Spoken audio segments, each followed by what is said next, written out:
ప్రకృతి వ్యవసాయంలో సాగవుతున్న మిరప పంట పండించడం జరుగుతుంది. దానికి పైముడత బొబ్బురులాగా ఉన్నది.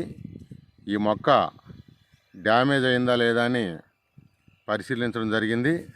ఆ పరిశీలనలో భాగంగా మనకి కొత్త చిగురు ఏరు వస్తుంది. పీకి చూసాము. దీనికి కారణం ఏంటంటే దశపర్ణి కషాయం వరుసగా 2 సార్లు ఇచ్చాము.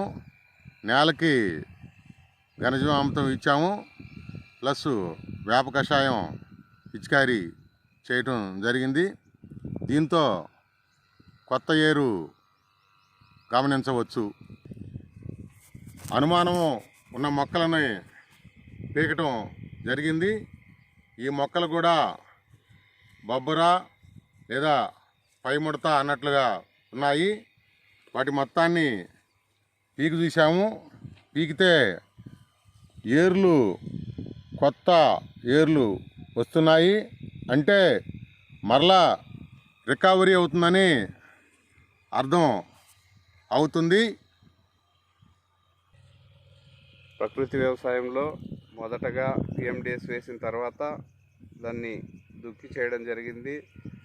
ఆ తర్వాత నాటిన మిరపలో వరుసగా కషాయాలతో వీటిని స్ప్రే చేస్తూ ఉన్నారు. ప్రకృతి సిద్ధంగా లభించినటువంటి వాటితో చేయడం వల్ల వీటిని వ్యాధులు వచ్చినా తట్టుకోగలిగి మళ్ళీ వేరు పుట్టడం జరుగుతూ ఉంది. ఇవి డ్యామేజ్ కావు, తిరిగి పుంజుకునే దానికి అవకాశాలు ఎక్కువగా ఉంటాయి.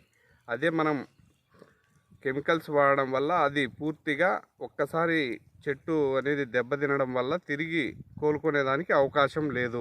దీనిని మేము పూర్తిగా గమనించడం జరిగింది.